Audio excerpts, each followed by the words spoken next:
Welcome to Good Chats, a show that is meant to inspire hope, wellness, and gratitude even in the midst of crisis.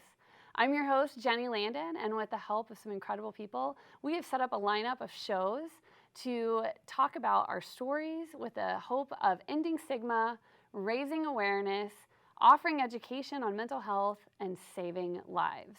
Before we get started today, I want to thank our sponsors, Doug Dezurek, Construction, sorry Doug, and the Kowalskis in Shoreview. We couldn't do this without you guys. On today's episode, we are actually going to be talking about helping adolescents navigate their emotions. So for all of you adults out there who don't know how to navigate your own emotions, we're right there with you, and this can help you as well. So please watch and learn and use this with your kids and your colleagues and your partners. And you know, we're really tackling this because, for one, I have 2 daughters, and I know how difficult it is to raise children and to try to be that great parent that's invested and involved.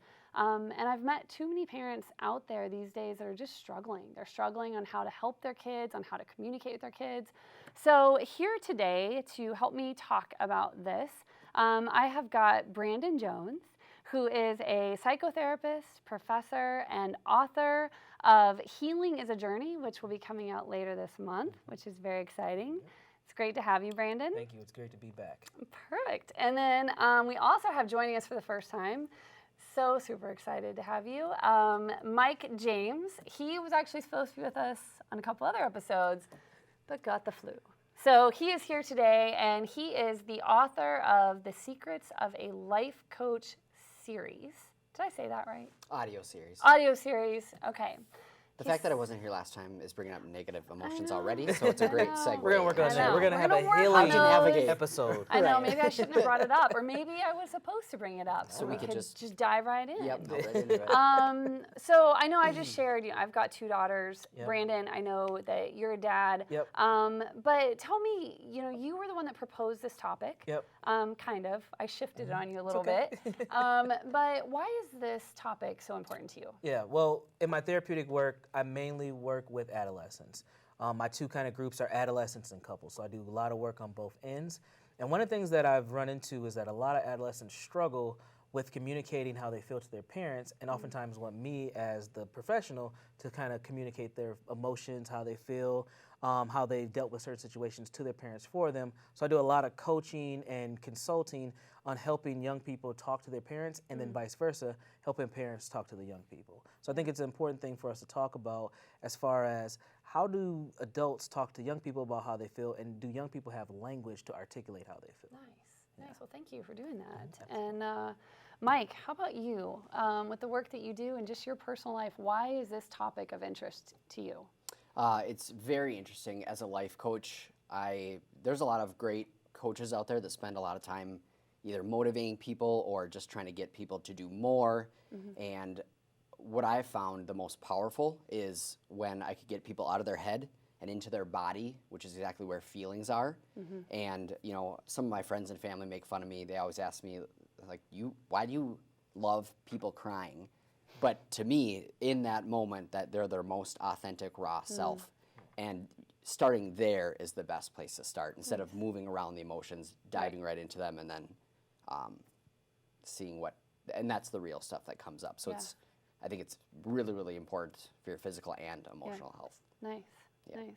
Now, I know when we were preparing for this show, and we talked about, you know, why adolescents, because originally we were going to talk about this like in general.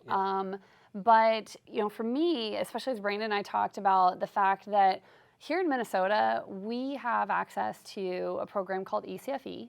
And for those of you who are not in Minnesota, ECFE stands for Early Childhood and Family Education. And you want to go to your local schools and politicians, and you want a program like this put in your area, because it is incredible, just the difference I was as a mom by having this resource. But the thing is, once you get to kindergarten, ECFE stops. Yep, it's over. And, you know, we moved away when our kids got to that age. Right.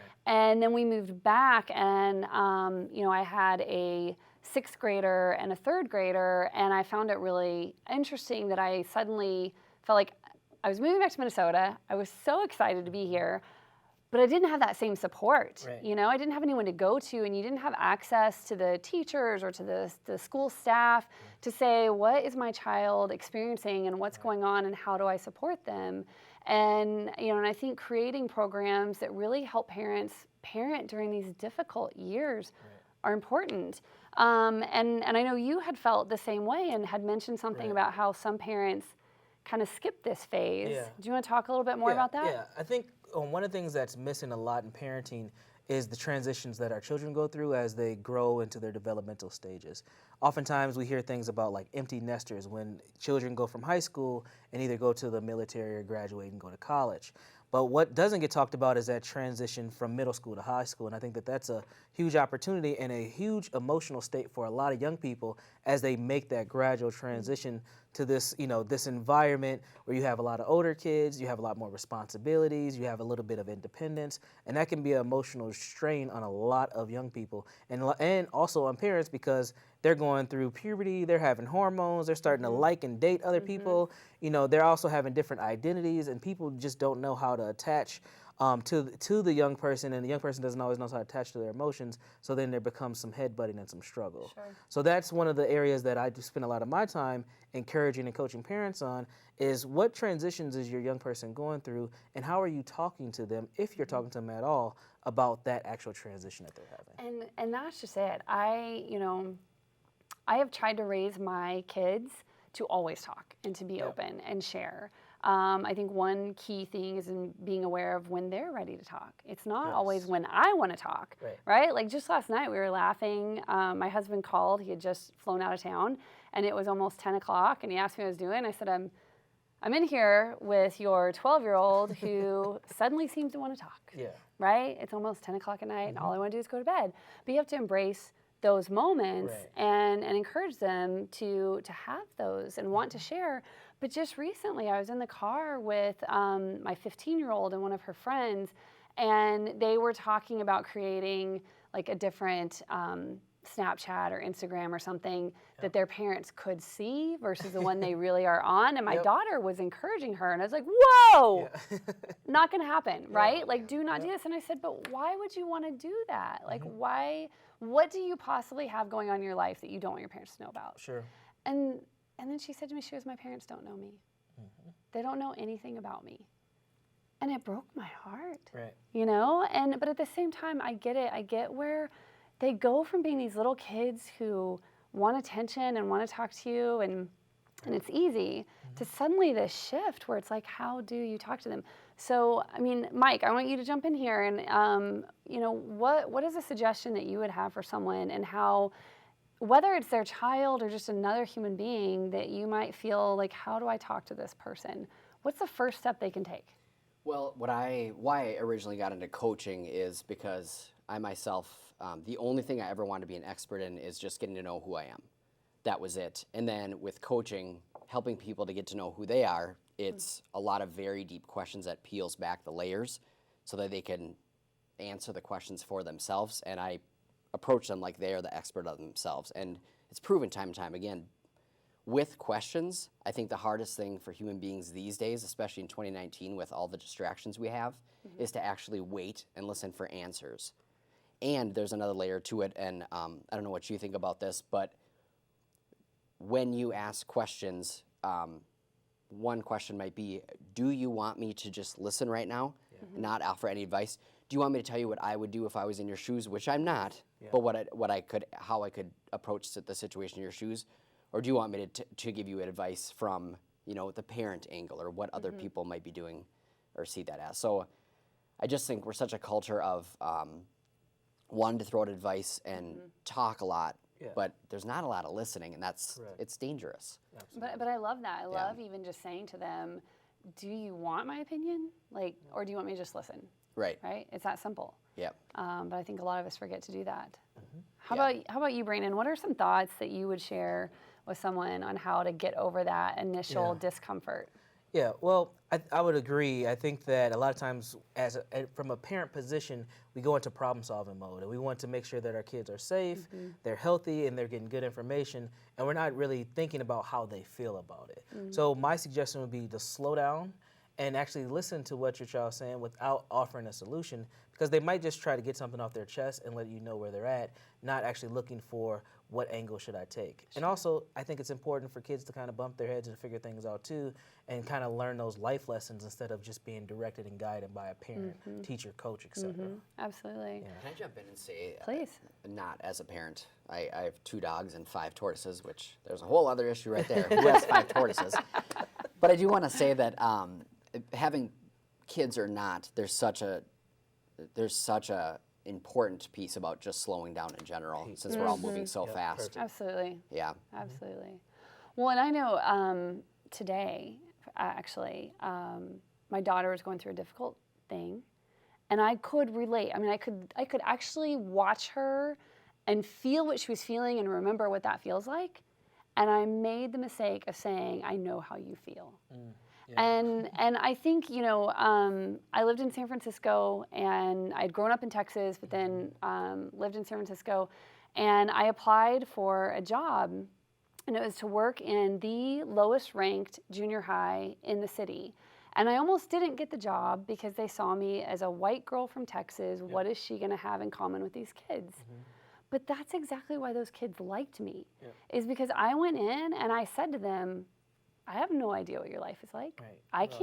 I can't know if you don't tell me, right? And it opened up all of these conversations because they wanted to share with me, rather than having someone who came in and said, I know what it's like to grow up in this neighborhood, and I can tell you how to get out of it, right?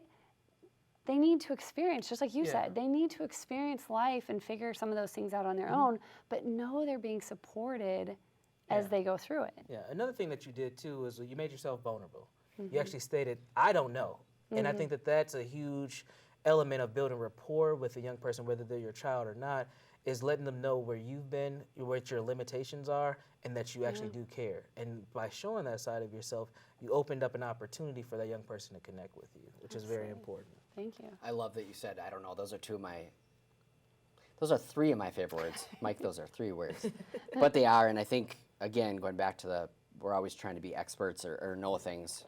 Admitting you don't know is, I think, self-love and a lot of self-help. And especially with navigating through emotions, should you be brave enough to let those things come up? Yeah. You don't know how others might respond to it. And I don't know about you guys, but whether I'm coaching clients, some of my friends, people at work, I love to talk about, I love to connect. And when it gets to a vulnerable place, oftentimes, and I hear it all the time, I'm sure you guys have too, where people will start to tear up and say, like, I'm sorry.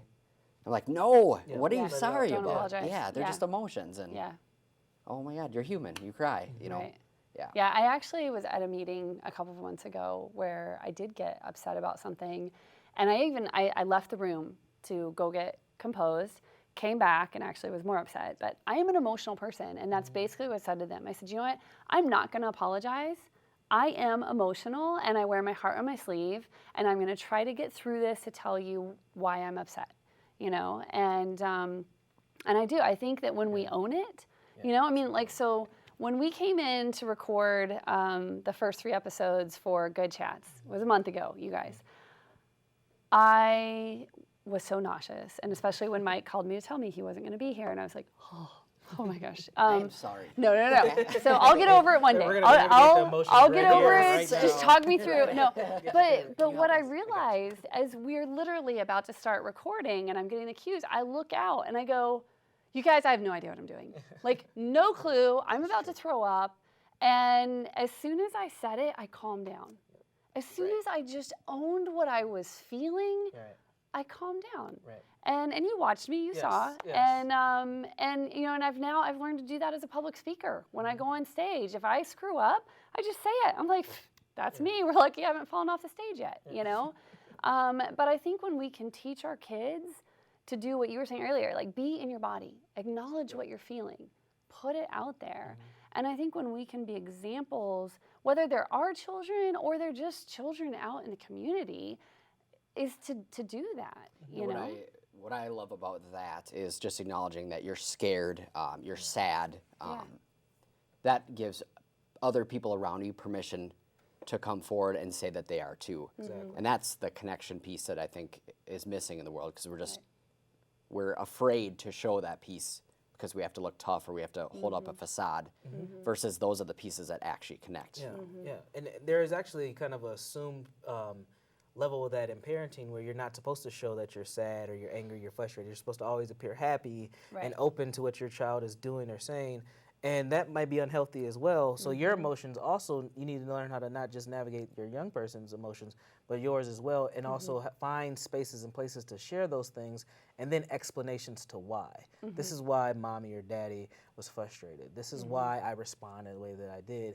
And that creates a lot of context and understanding from an emotional standpoint for not just the young person, but also for yourself. Right, absolutely. Yeah, I'm a big believer. Let me just say right now, I am not perfect. I am not.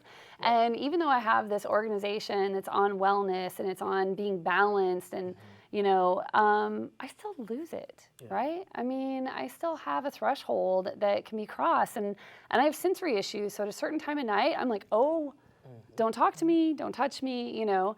And I have to learn how to control that. But, you know, what I've found has been really helpful in building a healthy relationship with my daughters is that when I do lose it, I own it. Yeah. You know, and I go back to them and I apologize and I let them know I was wrong. I should not have behaved that way. And I'm not going to say, but, right? I behaved that way, but you were doing this or you no. I should not have behaved that way, period. Sure. Right? And I think that that's a key part of really being able to manage our emotions is when we can take ownership of our emotions when they're good and bad and take responsibility for what happened after we had an emotional, you know, outburst if we did. And so. Yeah, absolutely. Yeah. What would you say is another suggestion or tip and if you're trying to guide your children or set an example for, and again, I'm going to be very clear, as I said, you don't have your human children, but you know, I mean, there's been times where I'm out in the community, 2 times actually, I won't name where, but yeah, where I have inserted myself in between youth who are trying to fight. Right? Sure. Because I feel like that is my role as an adult to calm this situation down and say this isn't going to happen.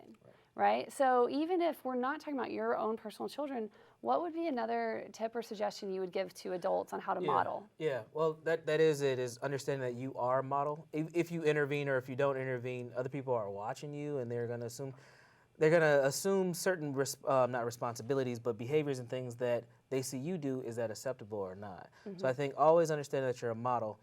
If you are a parent, I think another kind of strategy and solution is creating space to process those emotions. It might not be right there in the moment when your child is frustrated or angry. It might be the next day or even the next week where they're supposed to say, hey, well, tell me about what happened last Wednesday. What were you frustrated about? Or do you want to talk to me about this? Or do you want to talk to me about this later? So just allowing space for those conversations to take place, I think, is also important. That reminds me of my older daughter has sensory processing disorder, and when she will have a meltdown, it's huge, right? And one of the things that I learned, and I try to tell other parents who might find themselves in this situation, is don't ever try to talk about it in that moment. Yeah, you got to let things calm down, circle back and say, hey, but when they're in that moment, they're not thinking clear enough. That's part of the reason they're having the outburst, right? And oftentimes it's an internal battle just as much as what's going on the outside. Like what you see on the outside, like we're only seeing a little bit of what they're experiencing on the inside. And I think remembering that and not taking it personal when they lash out. And I'd say that's with your partner, with your, you know, coworkers, is if you see that someone is just having a hard moment, let them have their hard moment. Give 'em space. And let's be honest, you two had that huge fight before this episode because he was wearing that exact shirt and you made him change. I know. Yes. And that was, And I I mean, looked how real. dare I sent a I picture was- ahead of time I saying looked She real good in did. the shirt. I looked real good in the And you shirt. did. Now I'm having I don't wanna get in the emotional middle or bring anything navigation weird up. issues Yeah, at yeah, this very moment. Yeah. So Mike, I want to bring you into this a little bit more, and hopefully you're comfortable in talking about this. We've talked about kind of in preparing for the show is discussing what it was like for you as an adolescent and in your youth coming out and sharing with your family and your friends that you were gay. And so with that being said, how was that for you? And would you have asked for them to do anything different? From my family, I would not have asked them to do anything different.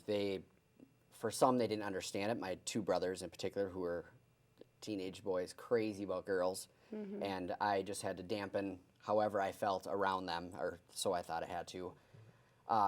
It was an experience, though. You know, the men on my father's side of the family, they're very stoic. They don't show emotions. There's one particular, I remember, like, hey, how are you? He backs up, pretty good. Like, did you just back up from me? Yeah. Versus me, who is, I consider myself a sensitive person. I feel things, and I create some good things from those feelings.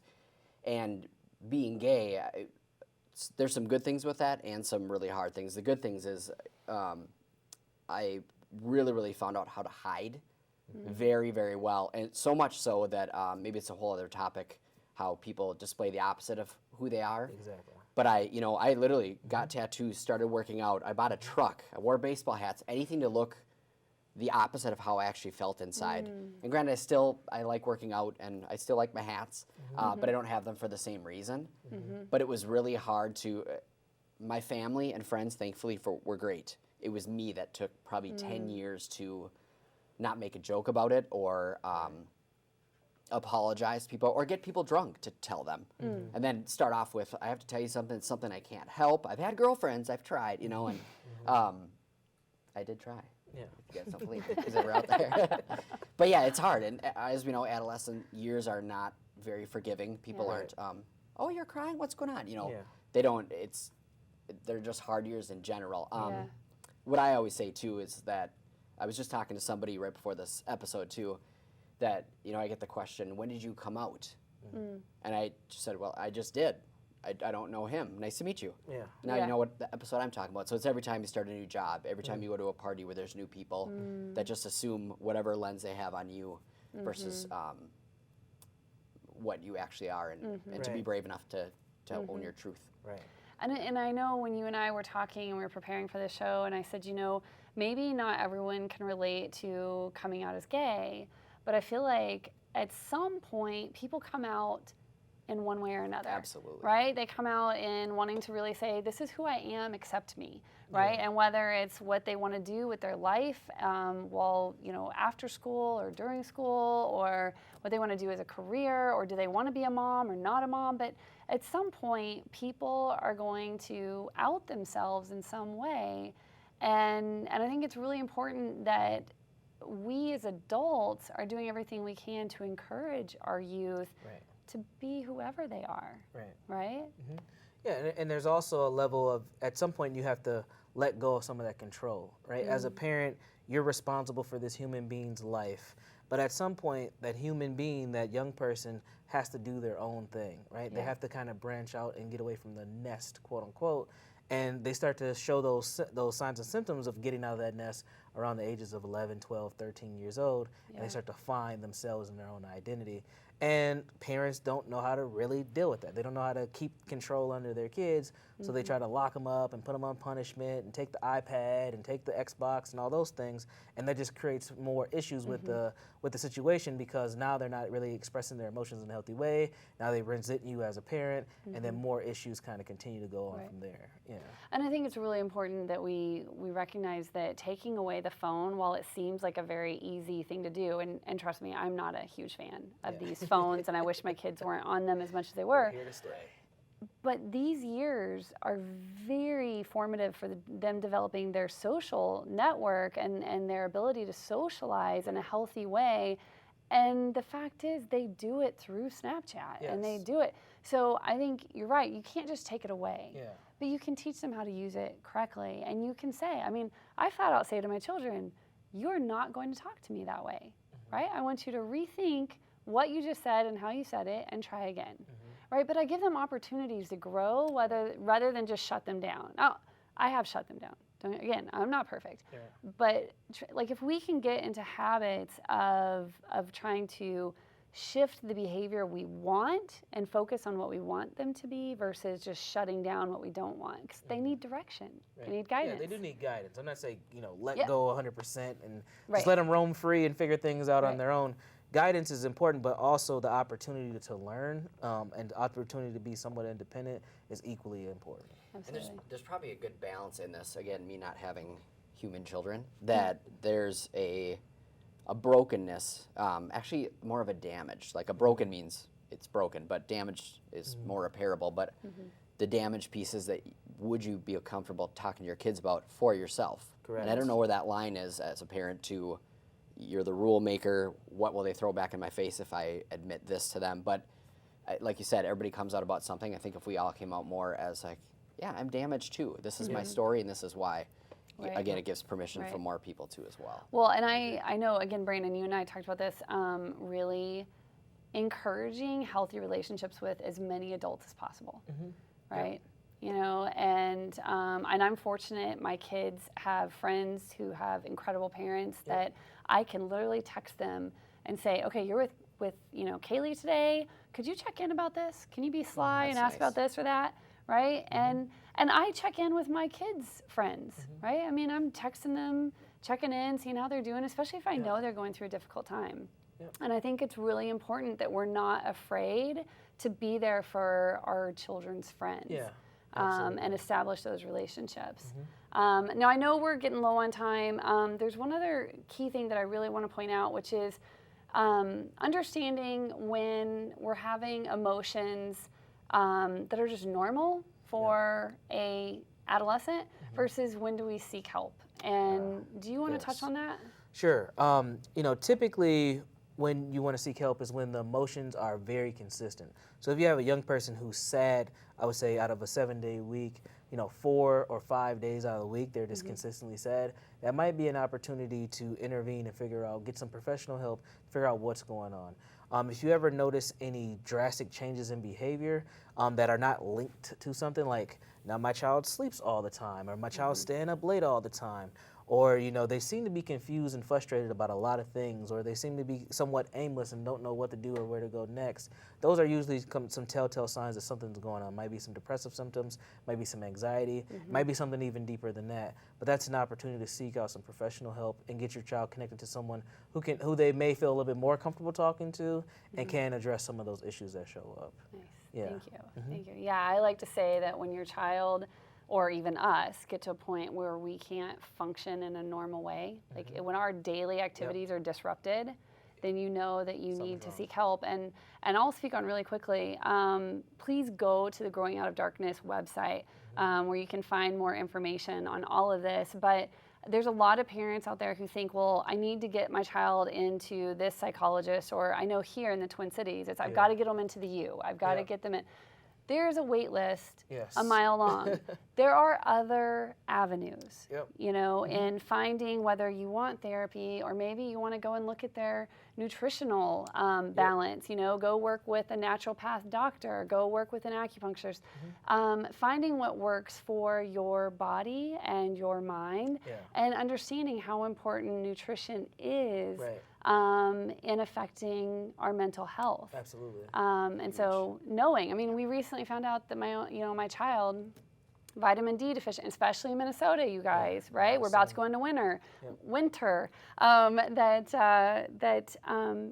want to stay on top of iron and vitamin D during these months, and not having enough can be your mood. Absolutely. So be mindful. We're down to 1 minute. One last thought you want to share with us? Admit your damagedness, if that's even a word, but show it. And again, it gives other people permission. That's true connection. And I need it, you need it, we all need more of that in the world. Awesome. Like that. Yeah. For me, it would be don't be afraid to use active listening without taking action. Both of you. Yeah. Thank you so much for being here. I am so grateful to both of you. I want to very quickly thank our sponsors, all of them, especially the Kowalskis in Shoreview. We could not do this show without our sponsors. I also want to remind you, please go check out the website, growingoutofdarkness.org, as well as our Facebook page. When we make these videos, we put them out because we want feedback. So please leave us your questions, your comments, your thoughts. We will do follow-up episodes. So I want to thank you all again and our studio audience for joining us. Until next time, be good to yourselves and to others.